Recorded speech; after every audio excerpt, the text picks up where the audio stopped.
Students, last video में हमने देखा था जो आपका टिलेज प्रैक्टिसेस हैं, मल्चिंग प्रैक्टिसेस हैं, उनके बारे में। ओके, तो आज का टॉपिक है सॉइल एंड वाटर कंजर्वेशन। ये आपके एग्रीकल्चर ऑप्शनल का जो मेंस का सिलेबस है उसमें ये एक soil conservation as a topic है, इसलिए ये टॉपिक बहुत ही इंपॉर्टेंट होता है। ठीक है, तो हम स्टार्ट करते हैं आज का टॉपिक। जैसा कि आप सभी जानते हैं कि सॉइल और जो वाटर होता है, ठीक है, यानी मृदा और जल जो होता है, ये दोनों ही बहुत ही इम्पॉर्टेंट क्या होते हैं, नेचुरल रिसोर्सेज होते हैं जिनमें हमारा जो भी सर्वाइवल है या जीवन है वो निर्धारित रहता है या डिपेंड करता है। ठीक, so then the depletion of this resources in tune with the meeting the demands of ever increasing the population. जैसे जैसे पॉपुलेशन बढ़ रहा है और इन बढ़ती पॉपुलेशंस के साथ, पॉपुलेशन बढ़ने के साथ उनकी डिमांड्स बढ़ रही है, तो ये जो दोनों नेचुरल रिसोर्सेज है इनका क्या हो रहा है, डिप्लीटेशन हो रहा है, और इस डिप्लीटेशन के कारण हमारे जीवन पर बहुत ही बुरा प्रभाव पड़ सकता है। So as you all know that soil and water they are the important resources, but this resources are not being properly utilized because in tune with the increased population then unwetted population, so this soil and water the resources are being depleted. Okay, so in the section water is the biggest eroding agent and wind erosion is the next most significant. So among the soil and water is the biggest eroding agent in case of dryland areas, and next is the wind is the next biggest eroding agent. So basically ये जो depletion हो रहा है, ये जो आपके natural resources हैं, ये जो आपके पॉपुलेशन इंक्रीज़ हो रहे हैं इनकी बढ़ती डिमांड्स के कारण हो रहा है, और साथ ही साथ हमारा जो है अनैतिक तरीके से हम जो है बहुत ही अनैतिक तरीके से क्या कर रहे हैं, यूज़ कर रहे हैं ये जो रिसोर्सेज है, दोनों रिसोर्सेज को। और सबसे पहला जो है वाटर होता है, वाटर जो है सबसे ज़्यादा इरोडिंग एजेंट है, एंड सेकेंड इज़ द आपका मतलब जो सॉइल का इरोजन होता है सबसे पहला वाटर के द्वारा सबसे ज़्यादा होता है जब बहुत अधिक तीव्र गति से बारिश होती है, और बिकॉज ऑफ द हमने पेड़ों की कटाई कर दी है तो जो सॉइल है वो बहुत ही तीव्र यानी बहुत ही फास्ट वे में क्या होते हैं, जो सॉइल का वो इरोजन होने लगता है। और इसके अलावा सेकेंड जो एजेंट है वो होता है हवा, ठीक है, विंड। तो दो ऐसे एजेंट है वाटर एंड विंड जिनके द्वारा सॉइल सबसे ज़्यादा क्या होता है, मतलब इरोडेड होता है। Now in case of dryland area soil erosion एक बहुत ही मतलब प्रॉब्लमेटिक सिचुएशन होता है, क्योंकि वहाँ पर साल भर बारिश नहीं होती और पेड़ पौधे इसलिए इतने नहीं अवेलेबल होते हैं। नाउ हम देख लेते हैं what happen in case of drylands. So the drylands they are far more prone to the erosion factor because the most of the time this dryland are devoid of the जो भी आपका vegetative cover, and when they are devoid of vegetative cover the soil erosion is bound to occur at the alarming rate and all the soil particle they will be detached. So in this way the conservation of soil and water is most critical in case of the dryland areas. Okay, नाम से clear है जैसे कि जो dryland area रहता है वो बहुत ज़्यादा प्रोन एरिया रहता है in case for the like soil erosion के लिए। क्यों रहता है सॉइल इरोजन के लिए?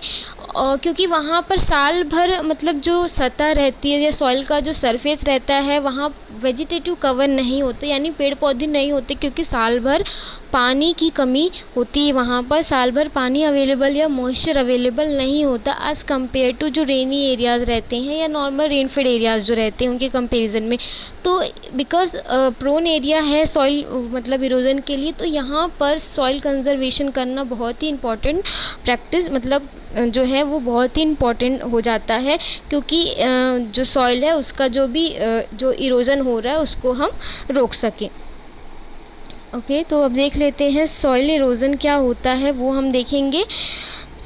अब हमको देखना है कि कुछ डेफिनेशन है सॉइल इरोजन की, नाम से वैसे क्लियर हो जाता है, ठीक है। कोई चीज़ अगर आप नाम पे फोकस करेंगे तो आप नाम से समझ सकते हैं चीज़ों को। सो हम देखते हैं coming to the soil erosion. Soil erosion means होता है it involve two process. First one is the detachment of the soil particle from the soil surface, and after the detachment then the second process is transportation of the detached particle. So the term soil erosion involve the two processes. One is the detachment of the soil particle from the topsoil and transportation of the detached soil particle by the wind or water. The two are the important agent for this process. So soil erosion is nothing but detachment of the soil particle and then transportation by the other agent like wind or water. So what is the ultimate resistance? So what is the ultimate result of the soil erosion? So it is the surface runoff and water will be flown away without infiltrating into the soil along with the topsoil particles. So that's what we call as surface runoff. Now then, what are the effect of the soil this soil erosion? So the soil erosion, the effect can be their effect can be grouped into the two parts. First is the one side effect, another on side effect, और another one is the of side effect. ठीक है, तो ये जो soil erosion है नाम से clear है, ये एक डिटैच सॉइल पार्टिकल जो रहता है यानी मृदा के कण जो रहते हैं वो डिटैच्ड होते हैं, और डिटैच्ड होने के बाद एक स्थान से दूसरे स्थान इनका ट्रांसपोर्ट होता है, और ये जो ट्रांसपोर्टेशन हो रहा है ये हवा या पानी के माध्यम से होता है. तो they are the agent for this transportation process के लिए. ओके और इसमें दो तरह का इफ़ेक्ट है. पहला है ऑन साइड इफ़ेक्ट, दूसरा होता है ऑफ साइड इफ़ेक्ट. तो हम देख लेते हैं ये दोनों इफ़ेक्ट को.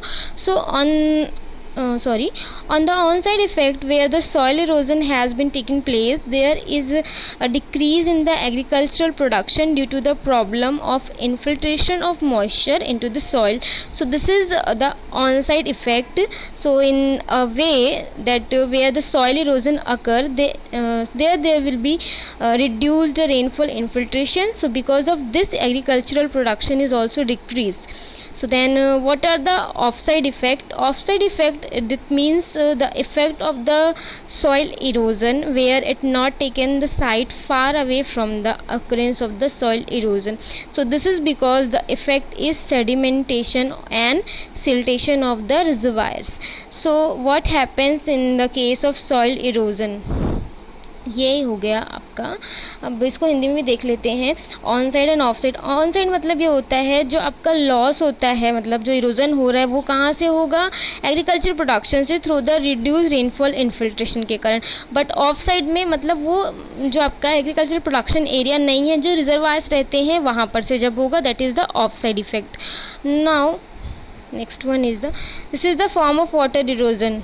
Okay, you can see splash erosion, sheet erosion, reel erosion, gully erosion, and ravines and landslides. So this is the form of water erosion. ठीक है, जब वाटर एज अ एजेंट काम करता है तो इस तरह का जो इरोजन है वो होने लगता है. तो अब देखते हैं हम यहाँ पर कि what happens in case of soil erosion. The run off will be there along with the run off water. So the top soil particle they will also be mixed up, and this particle flow away along with the water, and they will be silted up to the water reservoirs. For example, in a lake, and lake के बाद आपका river जो रहता है, then oceans. So what happen then when the siltation occur, the much of storage reservoirs they will be occupied by the siltation, so there will be no much space for the water to store. So storage capacity of this reservoirs depleted और decrease. यानी बहुत ज़्यादा siltation हो जाता है, और this siltation के कारण जो आपका लेक हैं और ओशियंस हैं या रिवर्स है वहाँ पर इतने मात्रा में सिल्ट का जमा हो जाता है कि पानी जो है वो अधिक मात्रा में जमा नहीं, मतलब एकत्रित नहीं हो पाता, जिससे कि जो मतलब वाटर स्टोरेज जो मतलब क्वालिटी है वो क्या होता है, वो डिक्रीज़ हो जाता है, जो कि अच्छा नहीं, क्योंकि पानी कम होगा तो फिर वहाँ पर प्रॉब्लम क्रिएट होगा. Now So then coming to the form of water erosion, there are the four type of water erosion. As you can see from the figure, this is a splash erosion where the crust formation is there, and another one is the sheet erosion where the thin layer of the soil they will be eroded, and next another one is the rill erosion where in the small gross soil they will be eroded, and then the gully erosion, it will be the form of thick channels, bigger channels where the land is considered as unfit to the cultivation aspects. So it is a sequence. When the splash erosion is not controlled, it will be lead to sheet erosion.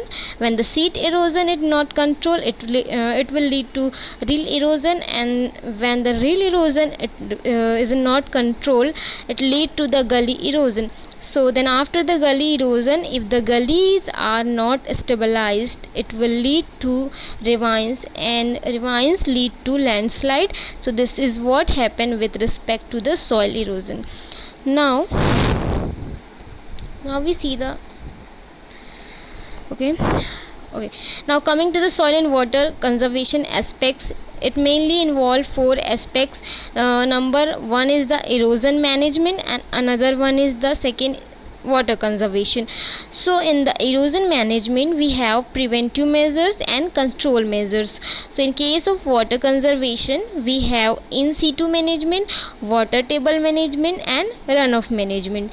So the other two aspects on which the soil and water conservation aspects are concentrated or soil fertility management. So then the vegetative management. In case of the soil fertility management, it is the organic nutrients और balance nutrient and nutrient recycling, और आपका INM that is the integrated nutrient management. Okay, INM जिसको हमने ये topic cover भी हो चुका है.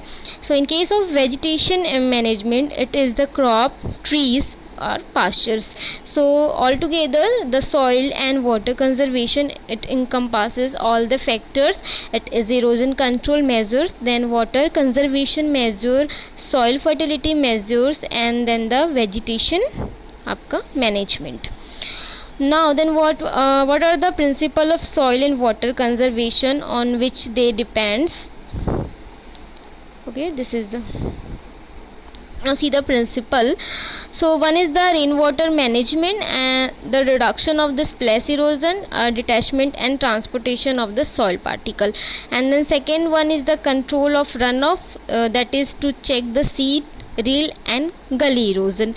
So the principle adopted in soil and water conservation measure, they mainly has two aspects, that is the rainwater management, and that is the mostly concentrated towards the checking the splash erosion. So wherein the detachment and transportation of the soil particle they will be checked. Then second one is the runoff management, wherein the other form of erosion, that is rill erosion, gully erosion, they will be managed. So these are the principle of soil and water measures.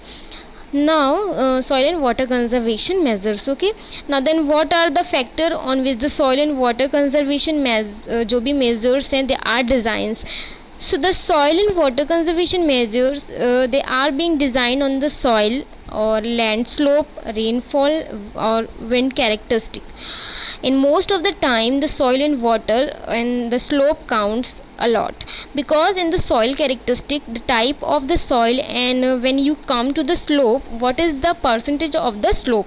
So on these two aspects, most of the soil and water conservation, moisture conservation practices, they have been designed.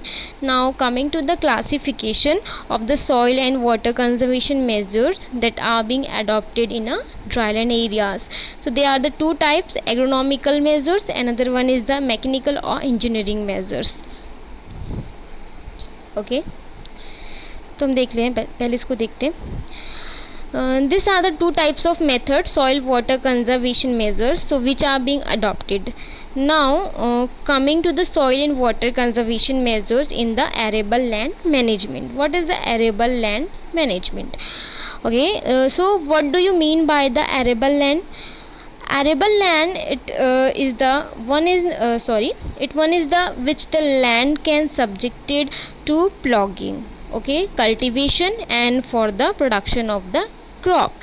So what is the arable land? Which is subjected to the ploughing, cultivation and for the production of the crop. So it is the land which is amenable for the crop production, or whereas non-arable land means which is not confined to arable farming. So the land, they cannot be put the cultivation of the crops because of the several inherent problem. So what are the soil and what are the conservative measures in case of the arable lands? So first, agronomical measures, they have been divided into two. First is the wind erosion control measures and another one is the water erosion control measures. So first is the wind erosion control measures are the vegetative cover. Second one is the strip cropping and stubble mulch tillage, and then the tillage practices, the wind breaks and shelter belts. Okay, now wind breaks and the shelter belts, they are being planted, they are known for this several plant species they have been known, and this plant species are being planted on the bunds of the plants or bund of the field where they are arrest the wind velocity. So as you know, the wind is also one of the key that carrying this factor. So in the way wind break and shelter belts, जो belts रहते हैं, they are also adopted along with the other practices if you come to the water erosion control measure. So almost all these agronomical measures and engineering measures, they have been combined in which contour farming, lay farming and crop residue management, vegetative barriers and ridges and furrow are included. Now in the way agronomical measure control, the consist both wind erosion as well as the water erosion measures. So then what are the engineering measures that are being adopted in case of the arable land management? So they are the contour bunds, stone wall terrace and gully plugging and waterways. Okay, now there are the engineering measures that are being adopted for the soil and water conservation. Then coming to the non-arable land, okay, we see non-arable land management, they are the in situ moisture conservation, drainage lines, trench and mount fencing, और इसके अलावा है आपका barbed wire fencing and then the vegetative cover. Okay, तो ये topic अभी यहाँ तक हम रखते हैं, देन इसको नेक्स्ट वीडियो में कंटिन्यू करते हैं क्योंकि वीडियो बहुत लंबा होने से आजकल आप वीडियो देखते नहीं हैं, ज़्यादा लंबा वीडियो जो हो जाता है. सो नेक्स्ट वीडियो जल्दी ही आएगा, तो आप इसको मतलब ये टॉपिक जो है वो मैं पूरा कवर कर दूँगी. थोड़ा सा ही बचा है, देन फिर हम एग्रोनॉमिकल